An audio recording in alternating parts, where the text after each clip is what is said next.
Good morning students. बच्चों, कल हमने परागण क्या होता है, उसके अभिकर्मक क्या क्या है वो पढ़ लिया बच्चों। आज उसके बाद का जो टॉपिक है बच्चों वो स्टार्ट करते हैं।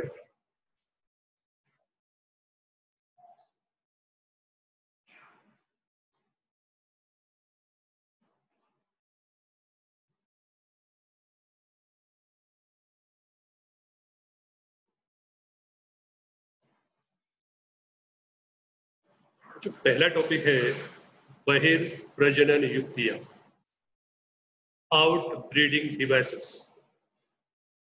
होता क्या है उसको पहले समझ लेते हैं और उसके बाद आपकी बुक में क्या लिखा है वो पढ़ते हैं। बच्चों, बहिर्प्रजनन युक्तियां में क्या होता है कि जो अधिकतर पादप होते हैं ये उभयलिंगी पुष्पों को उत्पन्न करते हैं। पुष्प अगर उभयलिंगी होंगे तो इनमें बच्चों स्वयुग्मन होता है, स्वपरागण होता है। लेकिन जैसे जैसे बच्चों पौधे की उम्र बढ़ती जाती है, स्वयुग्मन की जो प्रक्रिया है वो धीरे धीरे कम होती जाती है। वनस्पतियां क्या करती हैं बच्चों, स्वयुग्मन को अवरोधित करती है और पर परागण को प्रोत्साहित करती है। द्विलिंगी पुष्पों द्वारा, उभयलिंगी पुष्पों के द्वारा स्वपरागण को या स्वयुग्मन को प्रोत्साहित करना और पर परागण को प्रोत्साहित करना बच्चों ये आउट ब्रीडिंग डिवाइसेस अथवा बहिर्प्रजनन युक्तियां कहलाती हैं। ठीक है, अब ये कैसे होता है, कैसे करेंगे वनस्पतियां और क्यों करेंगे उसको पढ़ेंगे। क्यों करेंगे, क्योंकि आपको पता है कि जैसे जैसे उम्र बढ़ती है जो आउट इन ब्रीडिंग जो डिप्रेशन था वो उत्पन्न होता है, जिससे पौधे की पादप की उत्पादकता और प्रजनन क्षमता कम हो जाती है। कैसे करेंगे ये युक्तियां, ये कैसे करते हैं?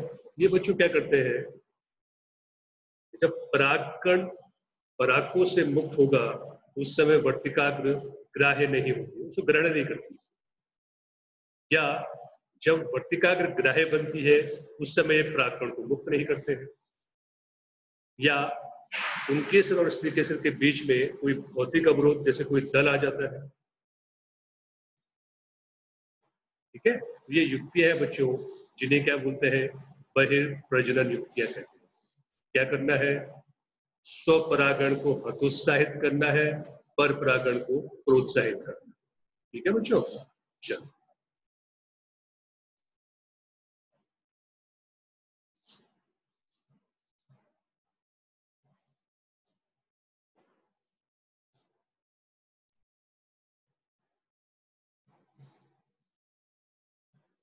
ये है बच्चों बहिर्प्रजनन युक्तियां।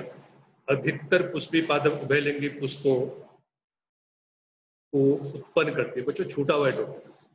अधिकतर पुष्पी पादप उभयलिंगी पुष्पों को उत्पन्न करती है जो अंडक एवं परागकणों को उत्पन्न करते हैं। ये लिखना है बच्चों, छूटा हुआ है। उभयलिंगी पुष्पों को उत्पन्न करते हैं जो अंडक एवं परागकणों को उत्पन्न करते हैं, जो बहुत हद तक उसी पुष्प के वर्तिकाग्र के संपर्क में आते हैं परागकण बच्चों। लेकिन निरंतर स्वपरागण के फलस्वरूप मैंने बताया बच्चों आपको क्या होता है, अंतः प्रजनन अवसादन। यहाँ पे अवसादन अवनमन लिखा है, जब आप नवा लेसन पढ़ोगे वहां पे अवसादन लिखा होगा। तो ये क्या चीज है बच्चों, इन ब्रीडिंग डिप्रेशन उत्पन्न होता है। जिससे क्या होगा, इन ब्रीडिंग डिप्रेशन का मतलब क्या होता है, वनस्पतियों में प्रजनन क्षमता और उत्पादकता कम होने लगती। पुष्पीय पादपों ने ऐसे बहुत सारे साधन या बहुत सारे उपाय विकसित कर लिए हैं बच्चों, जो स्वपरागण को हतोत्साहित करते हैं और पर परागण को उत्साहित करते हैं, प्रोत्साहित करते हैं। और इन्हीं उपायों को क्या कहते हैं, आउट ब्रीडिंग डिवाइसेस कहते हैं। ठीक है, परिभाषा होगी। उसके बाद आउटब्रीडिंग डिवाइसेस, बहिर्प्रजनन युक्तियां कैसे करते हैं बच्चों। तो कुछ प्रजातियों में पराग मुक्त होने से पहले बता दिया बच्चों, वर्तिकाग्र ग्राह्य नहीं बनती है। या जब वर्तिकाग्र ग्राह्य बनती है उस समय परागकण मुक्त नहीं होते, या फिर परागकणों के झड़ने से पहले ही वर्तिकाग्र ग्राह्य बन जाती है। कुछ प्रजातियों में परागकोश और वर्तिकाग्र भिन्न भिन्न स्थानों पर व्यवस्थित हो जाते हैं। कुछ में ऐसा होता है कि इन दोनों के बीच में एक भौतिक अवरोध उत्पन्न हो जाता है। ठीक है बच्चों, कुल मिला के क्या करना है, स्वपरागण को रोकना है और परपरागण को प्रोत्साहित करना है। दोनों ही युक्तियां स्वयुग्मन को रोकती है। अंतः प्रजनन रोकने का तीसरा साधन है स्व असामंजस्य। यह एक, इसको अंडरलाइन करना बच्चों, वंशानुगत प्रक्रम है, आनुवांशिक प्रक्रम है तथा स्वपरागण को रोकने का उपाय। उसी पुष्प या उसी पादप के अन्य पुष्प से जहां बीजांड के निषेचन को पराग अंकुरण या स्त्री केसर में पराग नलिका की वृद्धि को रोका जाता है। यहाँ पे बच्चों क्या होता है, पराग नलिका को वृद्धि नहीं करने दिया जाता है, फिर उसकी वृद्धि को रोक दिया जाता है। स्वपरागण को रोकने के लिए एक अन्य साधन है एक लिंगी पुष्पों का उत्पादन। लेकिन अगर ये एक लिंगी पुष्प एक ही पौधे में बनते, जैसे मक्का है, ऊपर नर पुष्प है, साइड में मादा पुष्प है, बच्चों ये क्या करेगा, स्वपरागण को तो रोकेगा लेकिन सजात पुष्पी परागण को नहीं रोकेगा। स्वपरागण को रोकेगा लेकिन सजात पुष्पी परागण को बच्चों नहीं रोकेगा। एक दूसरी युक्ति है, एक पौधे में नर पुष्प उत्पन्न हो, दूसरे में मादा पुष्प उत्पन्न, ये बच्चों दोनों को रोकेगा। ये स्वपरागण को भी रोकेगा और सजात पुष्पी परागण को भी रोकेगा। जैसे पपीता, पपीते में क्या होगा, सजात पुष्पी परागण और स्वपरागण दोनों रुकेंगे, दोनों को अवरोधित करता है। जबकि मक्का, अरंडी, ये बच्चों उभयलिंगाश्रय, अर्थात पुष्प, नर पुष्प अलग है, मादा पुष्प अलग है, लेकिन दोनों एक ही पौधे में है। ये केवल क्या करता है, ये स्वपरागण को रोकता है ये पद्धति, लेकिन सजात पुष्पी परागण को नहीं रोकता। अगर दोनों को रोकना हो तो आपको एक लिंगाश्रयी पौधा चाहिए, अर्थात एक पौधे पे केवल नर पुष्प उत्पन्न होते हो, दूसरे पौधे पे केवल मादा पुष्प उत्पन्न होते। ठीक है बच्चों, ये इंपॉर्टेंट टॉपिक है। नेक्स्ट टॉपिक है बच्चों, वो भी इंपॉर्टेंट है, पराग स्त्री केसर संकर्षण, पारस्परिक क्रिया। बच्चों ये सोचिए, क्या ये आवश्यक है एक स्त्री केसर के वर्तिकाग्र पर उसी जाति के परागकण आए? हो सकता है कि आम का स्त्री केसर का वर्तिकाग्र हो, तो क्या ये आवश्यक है कि हवा के द्वारा केवल आम के या कीटकों के द्वारा केवल आम के ही परागकण आए? इससे पहले वो कीटक अगर पपीते के पुष्प पे गया हो तो पपीते का भी परागकण आएगा, सेब के पुष्प पे गया तो उसके भी परागकण आएंगे। यानी जिस पुष्पों का उसने भ्रमण किया है उस पुष्प के परागकण इस वर्तिकाग्र पे आएंगे। तो ये वर्तिकाग्र कैसे पहचानेगी ये उसी जाति का है या नहीं है? इसके लिए बच्चों क्या होता है कि परागकण और स्त्री केसर के बीच एक संवादिता होती है, एक रासायनिक प्रक्रिया होती है, रासायनिक पहचान होती है, और इसी संवादिता को, इसी संवाद को पराग स्त्री केसर संकर्षण कहते हैं। परागकण अगर उसी जाति का है तो उसे योग्य परागकण, सुयोग्य परागकण कहते हैं, जिसे कंपैटिबल कहते हैं। परागकण अगर दूसरी जाति का है तो उसे अयोग्य परागकण कहते हैं, इनकम्पैटिबल कहते हैं। जब परागकण दूसरी जाति का है या उसी जाति का कैसे पहचाना जाएगा? बच्चों संवाद होता है, डायलॉग होता है, किसके बीच? परागकण और वर्तिकाग्र की दीवार के बीच रासायनिक संवादिता होती है, केमिकल्स होते हैं जो उसको पहचानते हैं, और इसी संवाद को बच्चों पराग स्त्री केसर संकर्षण कहते हैं। अगर परागकण योग्य हुआ तो पश्च परागण की प्रक्रिया शुरू हो जाए, अर्थात पराग नलिका का विकास होगा। दो नर युग्मक बीजांड द्वार से होते हुए अंडक को भ्रूणकोश में प्रवेश करेंगे बच्चों। और अगर परागकण अयोग्य है तो पराग नलिका का विकास नहीं होने दिया जाए। इसी को पराग स्त्रीकेसर संकर्षण कहते हैं। ठीक है, पढ़ लेते हैं। आपकी बुक में क्या लिखा है? तो परागण बिल्कुल सही प्रकार के परागकणों का स्थानांतरण सुनिश्चित कराता है, यह आवश्यक नहीं। ये आपको लिखना है बच्चों, नहीं कराता लिखा नहीं। परागण बिल्कुल सही प्रकार के परागकणों का स्थानांतरण सुनिश्चित नहीं कराता। प्राय गलत प्रकार के परागकण भी उसी वर्तिकाग्र पर आ जाते हैं, जिसमें या तो उसी पादप से होते हैं या फिर अन्य पादप से होते हैं, यदि वह स्वपरागण के अयोग्य। स्त्रीकेसर में ये क्षमता होती है जो परागकणों को पहचान सके। यह परागकण सही प्रकार का परागकण इसे बोलते हैं सुयोग्य परागकण, और गलत प्रकार का परागकण इसे अयोग्य परागकण कहते हैं। अगर परागकण सुयोग्य प्रकार का है, सही प्रकार का है, तो स्त्रीकेसर उसे स्वीकार करेगा और पश्च परागण घटना के लिए प्रोत्साहित करेगा, जो निषेचन की ओर बढ़ेगा। यदि परागकण गलत प्रकार का है तो स्त्रीकेसर वर्तिकाग्र पर, स्त्रीकेसर के वर्तिकाग्र पर परागकण अंकुरित नहीं होने दिया जाए, या पराग नलिका की वृद्धि को रोककर परागकणों को अस्वीकार कर दिया जाए। एक स्त्रीकेसर द्वारा परागकणों को पहचानने की क्षमता उसकी स्वीकृति या अस्वीकृति द्वारा अनुपालित होती है, जो किसके बीच? परागकण और स्त्रीकेसर के बीच निरंतर संवाद का परिणाम। परागकणों और स्त्रीकेसर के वर्तिकाग्र के बीच लिखना है बच्चों, स्त्रीकेसर के वर्तिकाग्र के बीच निरंतर संवाद का परिणाम है, और इसी संवाद को बच्चों पराग स्त्रीकेसर संकर्षण कहते हैं। इस संवाद की मध्यस्थता स्त्रीकेसर तथा पराग के रासायनिक घटकों के संकर्षण द्वारा होती है। संकर्षण मतलब आप पारस्परिक क्रिया के द्वारा होती है। अभी हाल ही में कुछ वनस्पति वैज्ञानिकों ने स्त्रीकेसर और परागकणों के घटकों को पहचाना है तथा उनके बीच संकर्षण अर्थात पारस्परिक क्रिया को स्वीकृति या अस्वीकृति के अनुपालन से जाना। परागकण अगर सुयोग्य होगा तो उसको पराग नलिका को अंकुरित होने दिया जाएगा और निषेचन की प्रक्रिया शुरू होगी। परागकण अगर अयोग्य होगा, पराग जो नलिका है उसकी वृद्धि को रोक दिया जाएगा। कौन डिसाइड करेगा कि परागकण सुयोग्य है या अयोग्य?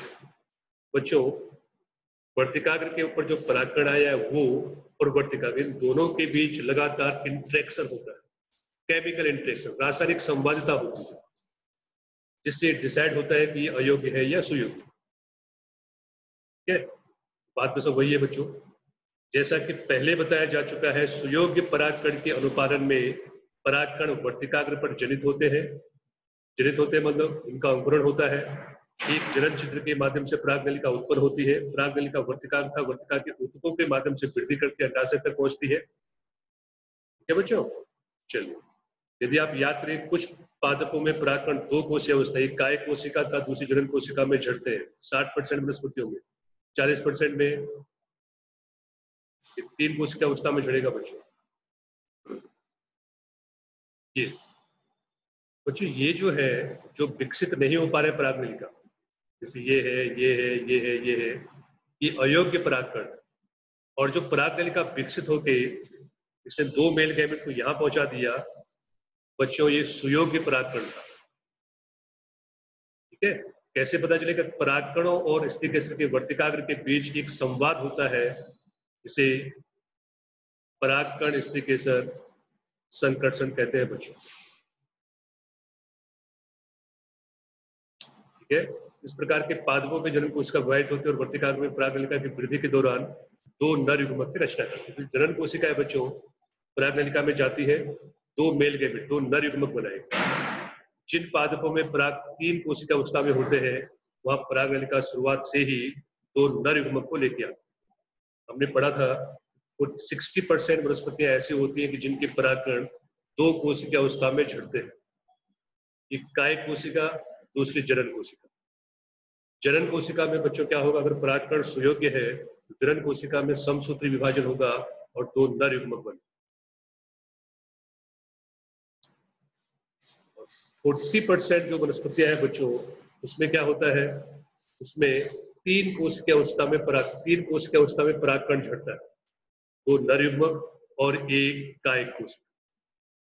तो अगर जिन पादपों में पराग 3 कोश की अवस्था में होता है बच्चों, झड़ते हैं, उनमें पहले से ही 2 नर युग्मक होते हैं।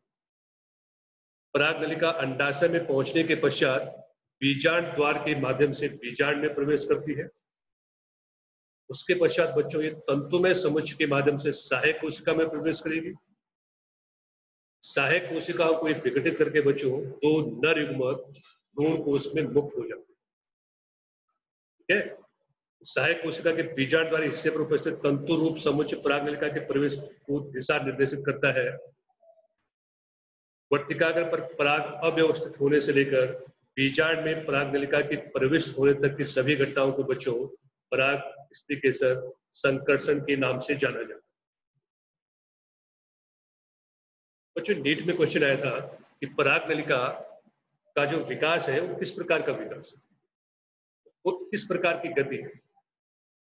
बच्चों आपको लिखना है ये एक कीमोटैक्टिक मूवमेंट है बच्चों। ठीक है, चलो बच्चों कृत्रिम संकरण है, आप ये आपको करना है प्रैक्टिकल लैब में। दोनों परागकण को अंकुरित करना है आपको लैब में। ये आप दिया हुआ है, कुछ नहीं करना है। आप 10% शर्करा का घोल ले लो, ठीक है, उसकी 1 बूंद स्लाइड पे डालो और कुछ परागकणों को गिर दो, उसमें डाल दो परागकण। लगभग 15 से 30 मिनट के अंदर बच्चों परागकण अंकुरित होना शुरू हो जाए। कृत्रिम संकरीकरण हम 9वें लेसन में पढ़ चुके हैं बच्चों। कृत्रिम संकरीकरण फसल की उन्नति या प्रगतिशीलता कार्यक्रम के लिए एक प्रमुख उपागम है, ये हम पढ़ चुके हैं। ठीक है, थ्योरी है, पढ़ लेते एक बार। इस प्रकार के संकरण प्रयोग हेतु यह सुनिश्चित करना महत्वपूर्ण है केवल अपेक्षित परागकणों का उपयोग परागण के लिए किया जाए तब वर्तिकाग्र को अनपेक्षित परागकणों से बचाया जा सके। यह उपलब्धि केवल गोरा वस्त्र तकनीक, पैगिंग टेक्निक तथा विपुंसन तकनीक के द्वारा अपनाया जाए। बच्चों आप इच्छित परागकण को इच्छित वर्तिकाग्र पर डालना चाहते हैं तो आप क्या करोगे, सबसे पहले अगर पुष्प द्विलिंगी है बच्चों तो आप उसमें सारे पुंकेसर को हटा देंगे। परिपक्व होने से पहले जब पुष्प कलिका अवस्था में होता है उसके सारे पुंकेसर हटा कर दे देते हैं। पुंकेसरों के हटाने को विपुंसन कहते हैं, इमेस्कुलेशन कहते हैं। सारे पुंकेसर हटा दिए, उसके बाद बच्चों उस पुष्प को आपको कवर करना है। इससे कवर करना है तो बटर पेपर, सेलोफेन पेपर से कवर करना है। जो क्या करें उसमें हवा का आवागमन होने दें, लेकिन परागकणों को बाहर से अंदर ना। जब स्त्रीकेसर बच्चों ग्राह्य बन जाएगी तो हम क्या करेंगे, जो हमारा इच्छित या वांछित परागकण है हम उसको लाएंगे, बैग को हटाएंगे और उसके ऊपर छिड़क देंगे वर्तिकाग्र को और वापस बैग लगा देंगे उसको। तो बैग लगाने को गोरा वस्त्र तकनीक अथवा बैगिंग टेक्निक कहते हैं। उन केसरों को हटाने को विपुंसन कहते हैं। ये कृत्रिम संकरण, ये भी आपको प्रैक्टिकल में है बच्चों। ठीक है, यदि मादा जनक एक लिंगी पुष्प उत्पन्न करता है तो विपुंसन की आवश्यकता होगी नहीं, क्योंकि उसमें क्या नहीं होंगे बच्चों, उसमें पुंकेसर होंगे ही नहीं। विपुंसन आपको केवल किसमें करना है, जो उभयलिंगी पुष्प है उसमें स्त्रीकेसर भी है और पुंकेसर भी। अगर पुष्प एक लिंगी है तो आपको केवल गोरा वस्त्रावरण करना है, केवल बैग लगाना है, बैगिंग करनी है। इमेस्कुलेशन है ही नहीं तो कहां से करो। क्या बच्चों, जब वर्तिका सुहाग्य बन जाती है अपेक्षित परागकणों का उपयोग करके पुष्प को पुनः आवृत कर दिया जाता है, रिबैग करते हैं। रिबैग आर्ट लिखा है बच्चों, उसे रिबैग, रिबैग मतलब दोबारा बैग लगा देते हैं। अब है इंपॉर्टेंट टॉपिक, दोहरा निषेचन। जो दोहरा निषेचन में क्या होता है कि आपको पता है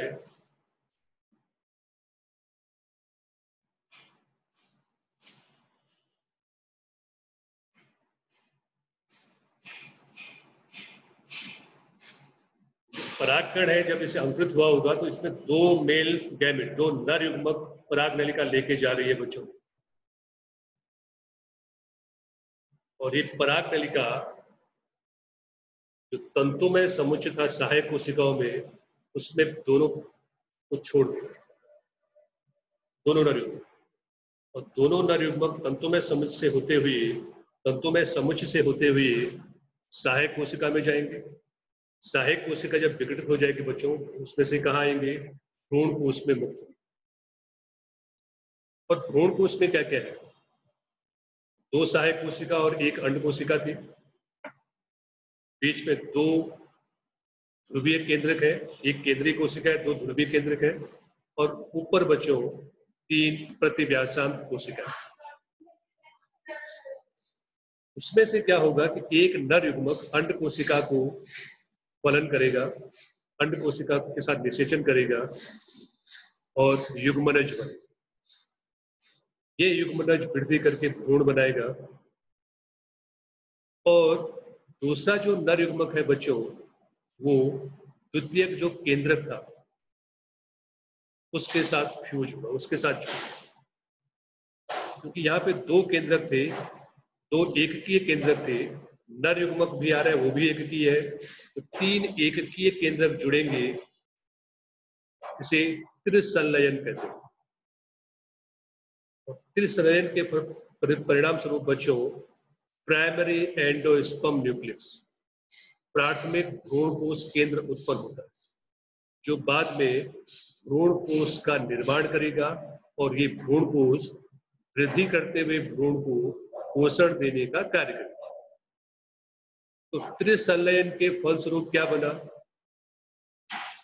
PEN, प्राइमरी एंडोस्पर्म न्यूक्लियस। और जिस नर युग्मक ने बच्चों अंड कोशिका के साथ फलन किया था, उसे द्विसंलयन कहते हैं। दो एककीय केंद्रक जुड़ेंगे, उसे द्विसंलयन कहते हैं। तीन एककीय केंद्रक जुड़ेंगे, उसे त्रिसंलयन कहते हैं। द्विसंलयन के फलस्वरूप युग्मनज का निर्माण होगा, त्रिसंलयन के फलस्वरूप प्राइमरी एंडोस्पर्म न्यूक्लियस का निर्माण। PEN भ्रूणकोश बनाएगा और युग्मनज जायगोट भ्रूण बना। ठीक है बच्चों, यहाँ पर अगर आप युग्मनज देखें तो दो है, और दो अलग अलग जगह पर क्या कर रहे हैं? निषेचन कर रहे हैं। इस प्रकार के निषेचन को बच्चों दोहरा निषेचन कहते हैं।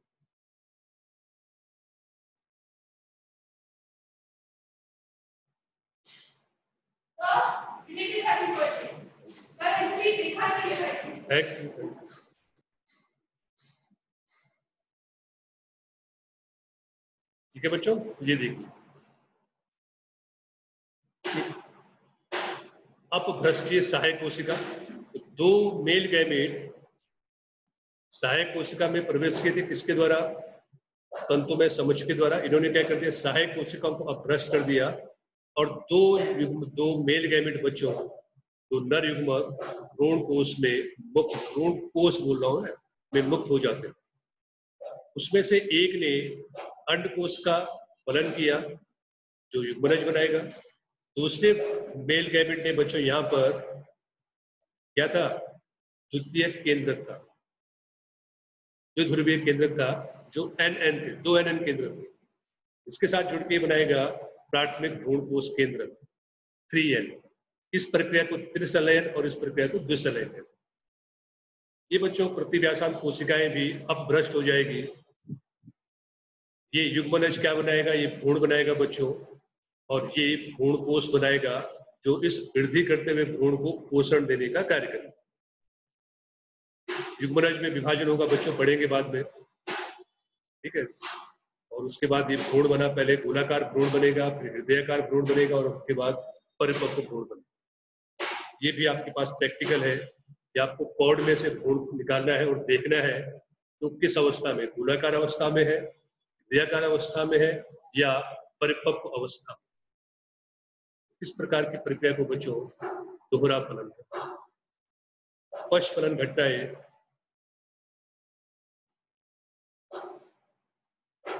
बच्चों ये 2 टॉपिक आज पढ़ लीजिए अच्छी तरह से, 3 टॉपिक आज पढ़ लीजिए अच्छी तरह से। पहला क्या था? आउटब्रीडिंग डिवाइसेस, वह प्रजनन युक्तियां। दूसरा क्या था? पोलर क्रिस्टल इंटरेक्शन अर्थात पराग स्त्री केसर संकर्षण। और तीसरा है डबल फर्टिलाइजेशन। ठीक है, यहां तक आपको तैयार करना है।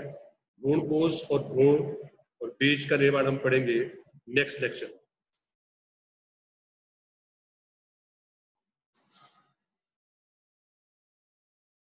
ठीक है बच्चों, इसको लिखना है, समझना है। जो समझ में नहीं आया उसको अंडरलाइन करके जब भी मैं ऑनलाइन जूम पे आऊंगा बच्चों तब पूछ लूंगा।